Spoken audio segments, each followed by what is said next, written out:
What's up guys, Mike Sharp here again. This is Sharp Investing and I am going to do a StoneCo video. We haven't done one in, well, I haven't done one in 2 quarters and a lot has happened since then. So why don't we get right into it? Actually, first I'm going to say this is not investing advice. I am just a guy. I just post my videos on and my thoughts on stocks that I buy and sell, and it's up to you what to do with your own money.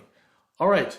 With that out of the way, let's get going on StoneCo. Actually, first I should mention that I've set up a Twitter account because I know that some people like to have thoughts on these stocks that I follow quickly, and I'm probably more likely to post on Twitter just real quick when I see the earnings reports from various companies. So if you're interested in that, I'll put the handle up on the screen somewhere. I can't remember what it is. But yeah, I've got that going now. All right, StoneCo. I want to thank you guys for all your kind messages. I get a lot of really positive feedback from the viewers here, and it keeps me interested in continuing to do these videos. So thanks very much. I really appreciate it, guys. Okay, so Q4 2023 and Q1 2024, actually not home run quarters like the previous, I don't know, 5 quarters have been. There's actually some stuff on here that's concerning, and we have seen the stock drop from in the 18s, and as I'm recording this, it's close to 12. I actually bought a little bit more on Friday the 14th of June after trimming a position a little bit up in the $16 range. So I bought some back, but I'll get to the valuation later to show my thinking behind this. But first, I'm actually just going to focus on mostly on Q1. So why don't we get right into it, and we'll just look through some of the slides in the presentation here. Okay, so TPV is up 24% year over year. That's totally fine. Good growth there on the payment side. Deposits up to $6 billion now. It's 53% up year over year. These are great numbers. It's showing the banking product is attractive, and they're able to sort of expand from their mostly payments base, and the banking product is getting some good uptake. One of the real positives here, I think, is that there's some negatives here. Like if we look at the revenue, actually, let's just quickly touch on revenue. So revenue was up, I believe it was up 14% year over year, up to 3.1 billion. And they had an accounting change where they're changing how they're accounting for some of their the fees that they charge, and sort of delaying the revenue recognition there. So if they, under the old model, it would have been 16% growth year over year, which sounds okay, right? And if we look at the incremental margins, which I will look at later, that's actually pretty healthy. However, it's a pretty big slowdown from previous revenue growth rates. Now, the management said, well, this is a seasonal effect, but the truth is the revenue here is actually flat from Q3. So if we ignore the Christmas quarter, which is typically the spike quarter every year, and then there's a normal fall to Q1, actually the revenue is down from Q3. If you take out that revenue recognition I just talked about, it's about flat, but that's a little bit concerning for me. And I think maybe that's one of the reasons the market, we've seen this sell-off. The market sees the revenue slowdown and treating it like it's a permanent thing. I'm not convinced it's a permanent, they've hit the ceiling on terms of revenue growth. But that is one of the concerning things. So if we can break down some of the components here that make it, there are some positives as well. So let's look at that. The big positive I see is the client base is still growing. They added another 205,000 new merchants this quarter, up to 3.7 million. That's 33% year over year. That's still really strong growth, and those are net adds. Means after any merchants have left the platform, they're still up 205,000 from last quarter, which is still really big growth. If they continue to grow the customer base and grow the engagement, the revenue will follow. I'm not understanding why. I guess I'll get back into that later, but I'm not quite understanding why there's a little bit of a disconnect there. So to look at some more of these stats here, the take rate is up to 2.54. That's up a little bit from last quarter and 15 basis points from last year. So they're continually able to drive this number upwards, which also is a positive for future revenue. And the big win here is the credit portfolio. It's now at, as of the end of quarter one, was 532 million. And actually it's up over 600 million now in quarter, after April actually. So they may get to their minimum 800 million for 2024 much earlier than anticipated.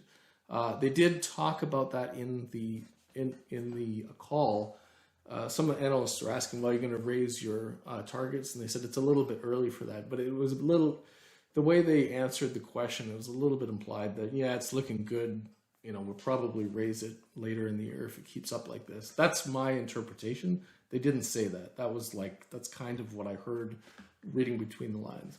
Don't take that to the bank. In terms of adjusted net income, we're now seeing, what did they get, 450 million for the quarter, which is a healthy number. It's, I think that's 85 million kind of thing, depending on the exchange rate, USD.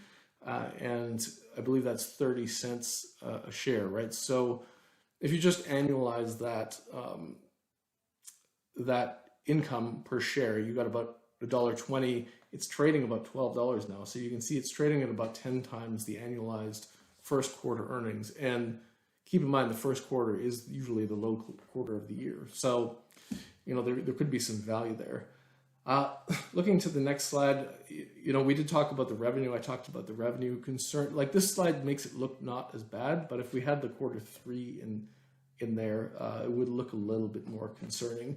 Again, EBT is, earnings and net income are good, but you can see that the margins have come down pretty significantly from last quarter.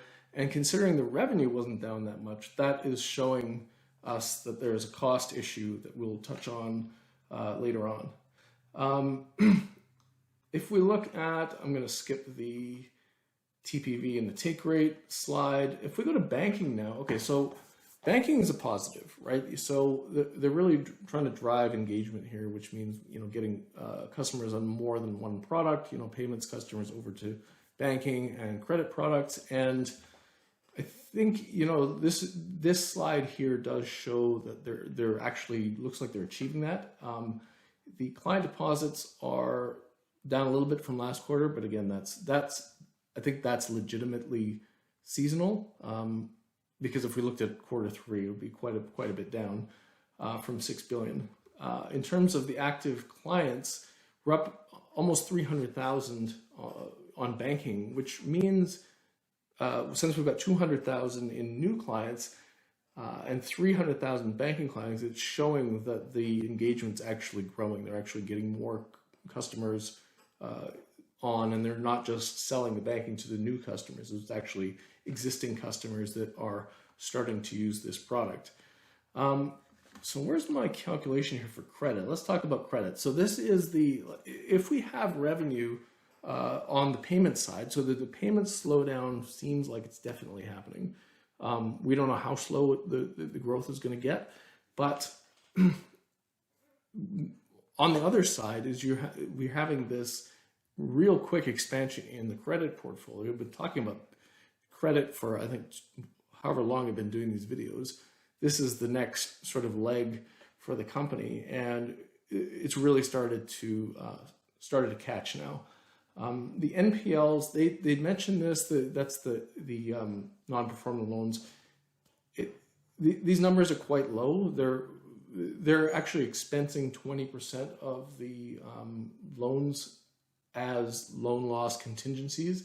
But the actual non-performing loans are coming in at 2%, 2.2 on the 15 to 90 day NPLs, but their expectation is actually in the middle at about 10%. So they've booked a lot more on the income statement as losses than they're actually expecting. But they did say that the NPLs are a lagging metric, and those will come up. And these are just low because it's sort of the beginning of the cycle, and you have a lot of the the younger loans that are pulling that number down.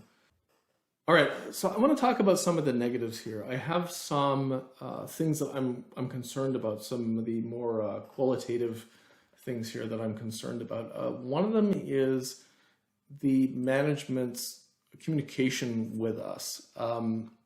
So I didn't hear anything really negative in this call. Everything, if you read the sort of the release and you listen to the call, it sounds like everything's great. There was no mention, and maybe I missed it, but I didn't hear any mention of the revenue slowing down. They didn't address the elephant in the room. And I think that hurts credibility for the management. If everyone sees that it's obviously slowing down and they don't say anything about it, say everything's great, it's a little bit like they're treating us like idiots.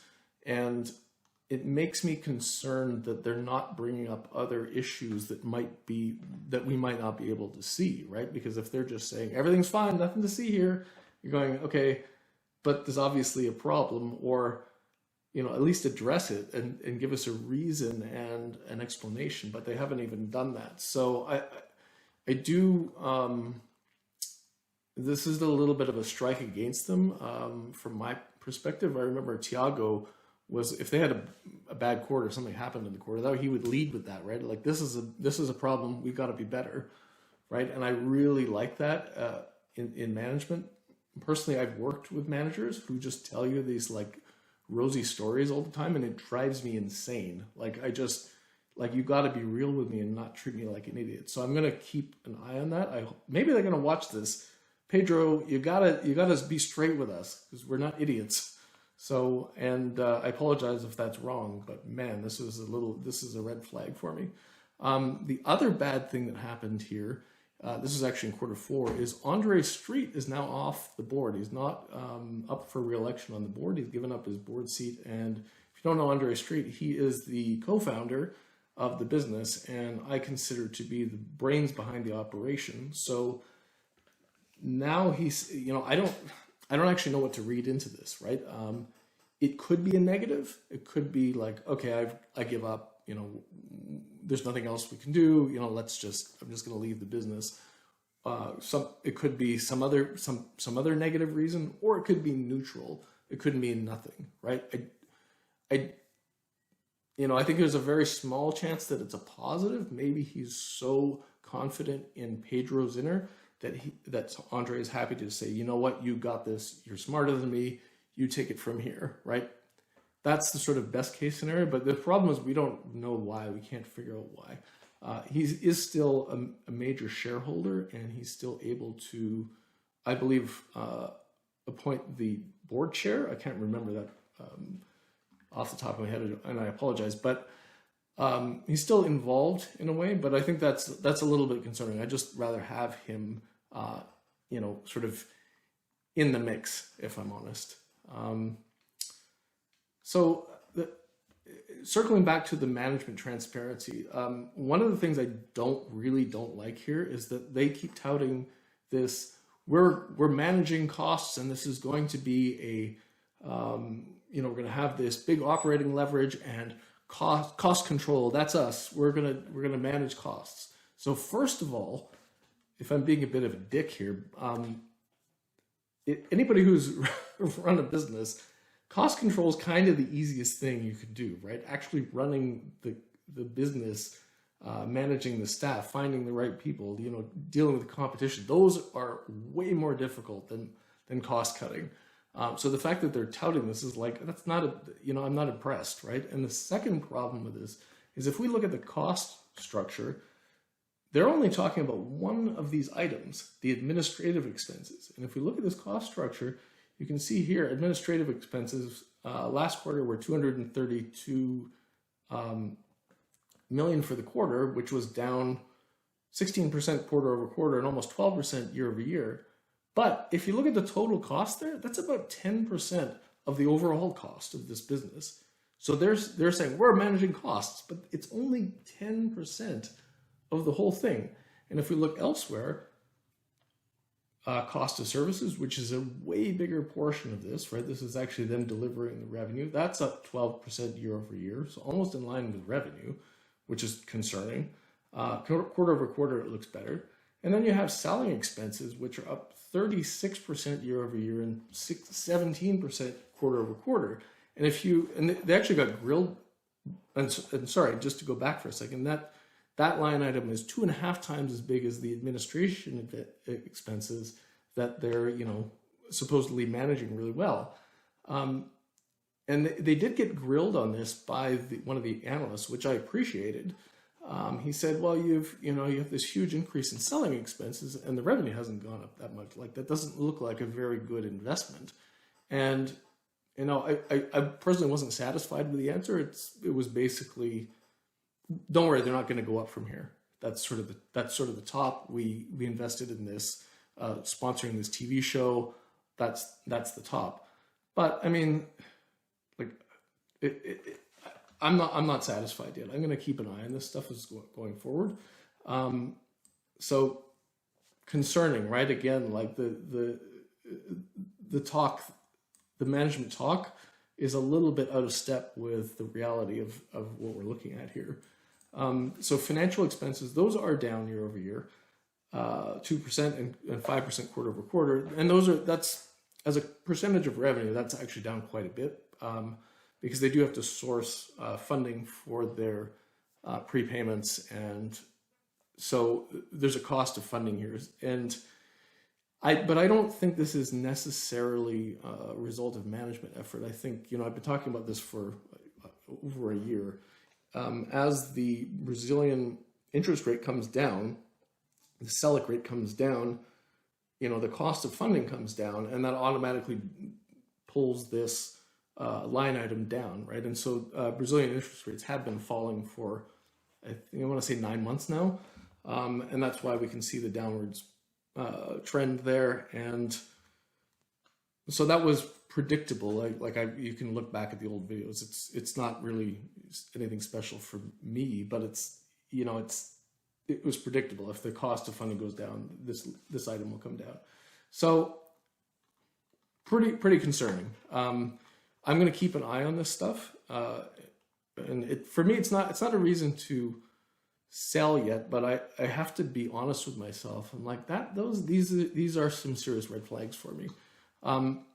In terms of the good items, now there's still lots of good things here. I talked about some of them already. But if we look at the guidance, where did the guidance go?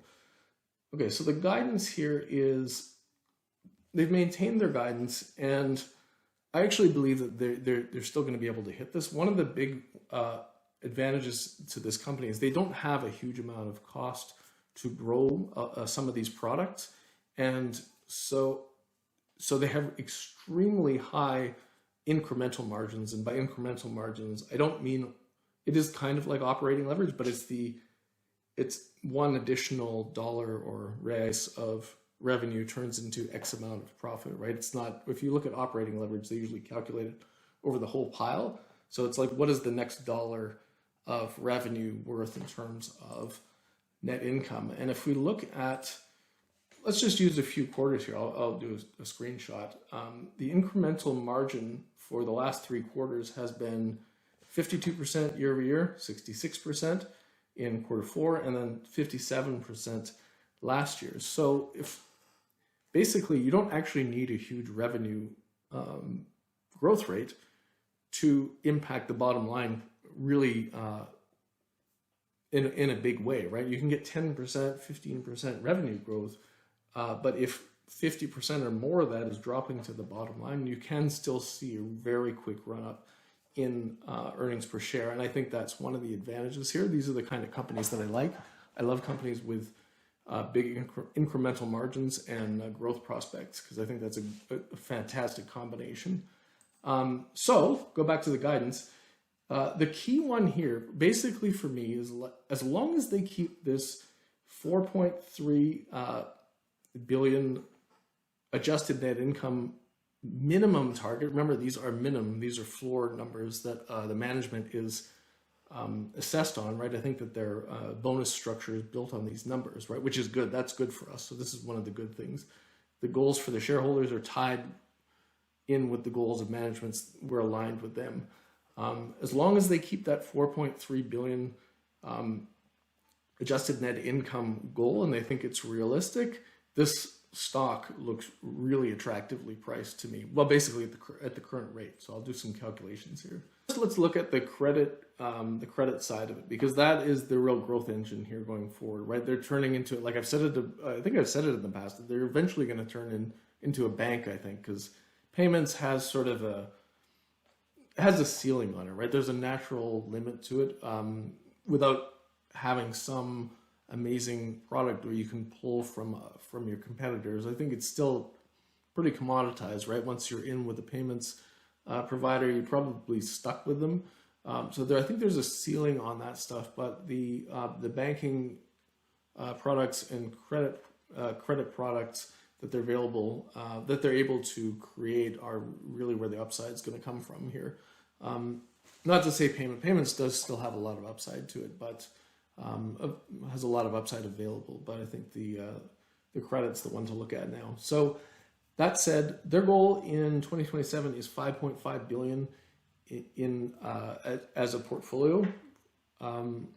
Now, if we use some basic numbers here, they charge about 3 to 5% a month on their loans.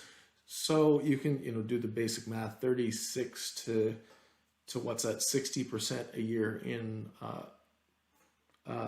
income, interest income, and then their estimate is there's going to be about 10% loan loss from there. Plus there's funding cost. If they get to that large a level, there's going to be funding costs for the credit product. So I'm going to just say let's take 20% interest margin on the credit product, net margin on that. 20% times 5.5 billion, they could make conceivably 1.1 billion in net income on that would be pre-tax income, I think. So pre-tax income about 1.1 billion, and that's about a quarter of their total adjusted net income goal, right? They had, they're aiming at 1.9 billion overall this year, and last year was, I think it was 1.6, and mostly that's basically their payments system. So 1.1 plus 1.6, you're at 2.7. That leaves 1.6 billion in net income that they need to find from something that's other than credit and existing payments volume. So definitely, I think that's pretty doable. And if we do a little quick valuation here, if they were to, I'm doing my own back of the napkin math here, and there's a million assumptions here, but it gets me to about 4.3 billion in earnings, which would translate to about 2.7. I'm saying 272 in USD earnings at a 12 multiple in 2027. That would lead to a stock price of 32.68, and the CAGR is at that price would be 32% from where we are now on the stock price.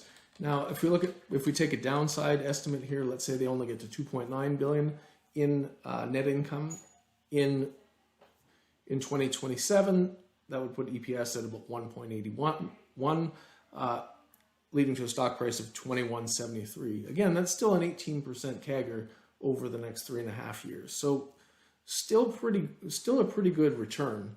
Let me just make sure that doesn't appear right to me. No, that's right. So 18%.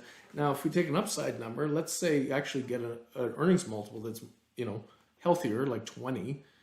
Maybe one day, maybe Brazil becomes popular and they get a 20 multiple. That puts a stock price around $50 if they hit around 2.7 in earnings per share, which CAGR would be 50% a year until then. So I would say it's, for me, this is an easy buy. I did buy some, like I said, just yesterday before the close.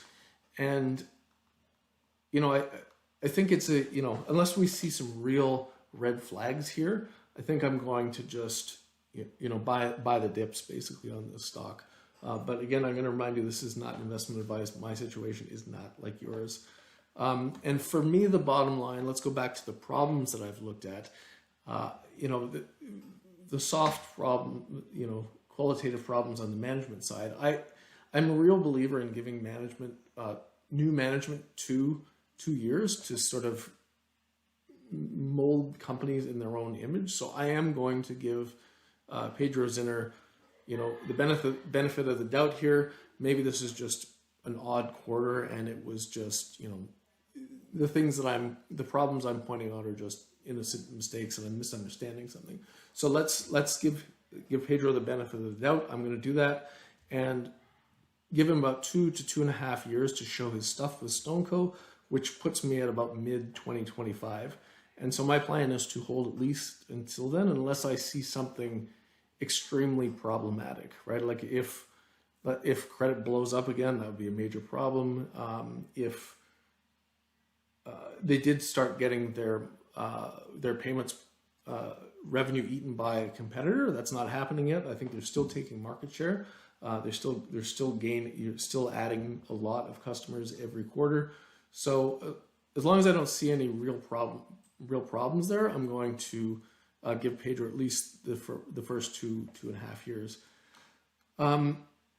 Yeah, and I think that's pretty much it now. I hope you got something from that. I hope I touched on some of the questions you may have had.